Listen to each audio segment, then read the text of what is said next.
The prehistoric temples of Malta are among the oldest standing structures which remain from ancient times.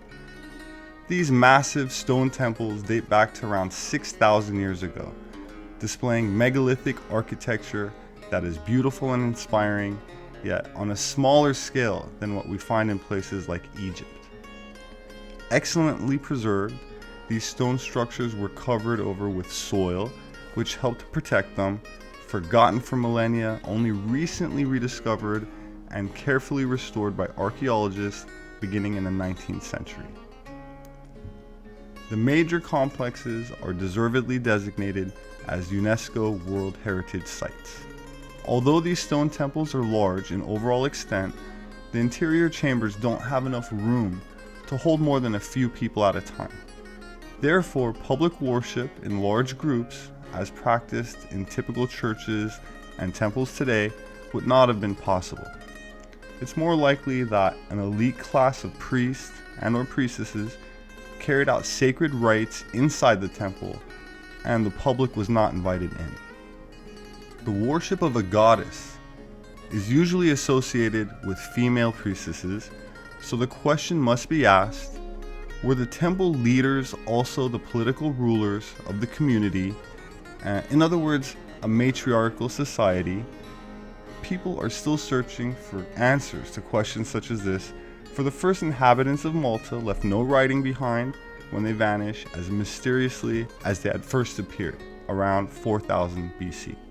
Due to the massive size, scope, and complexity of the megalithic stone temples, and the extensive resources which must have been required to build and maintain them, they must have played a very important part in the ongoing life of the community.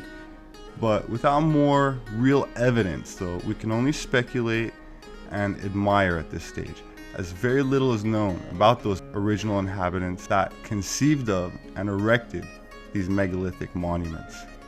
They might have crossed over by sea, possibly from Sicily, which lies about 60 miles to the north, sometime before 5000 BC.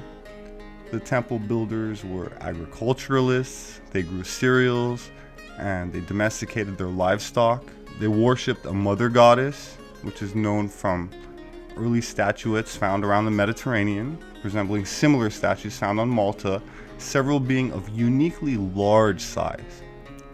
We know from the physical evidence that the worship included ritual sacrifice, but beyond this, little else is formally understood about the type of rites that took place there. In some of the megalithic temples in Malta, men with extraordinary cranial volume were buried.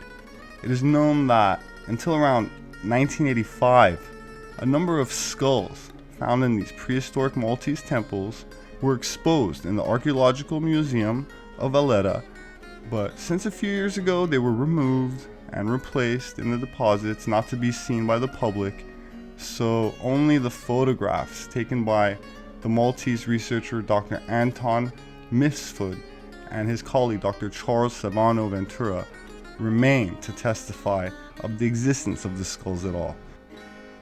Since antiquity, it is well known that the serpent was associated with wisdom, healing, and also belonged to the subterranean world. On the northeast shore of Malta, there's a small village when in 1902 workmen who were digging a well literally fell into the earth.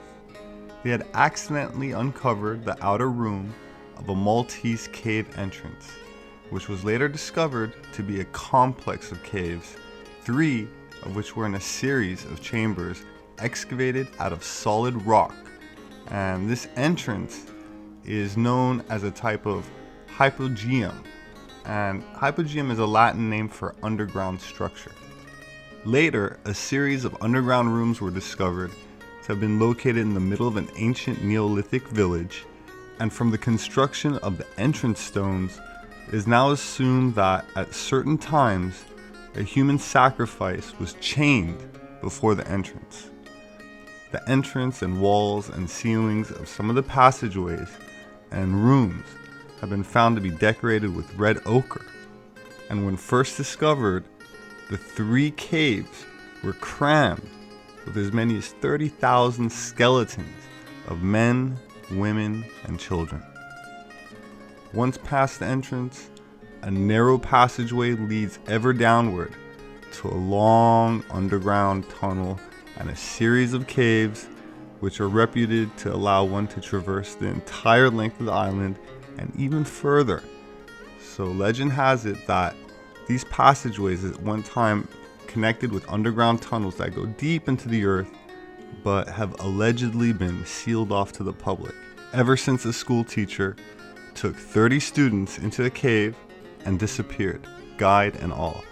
Now, I'm always suspicious of legends and wanted to see if I could validate whether this was true or not, or just a gimmick to impress tourists. So what I found was a 1940 edition of National Geographic magazine that featured a story on Malta, and I'll go ahead and read the relevant part to you.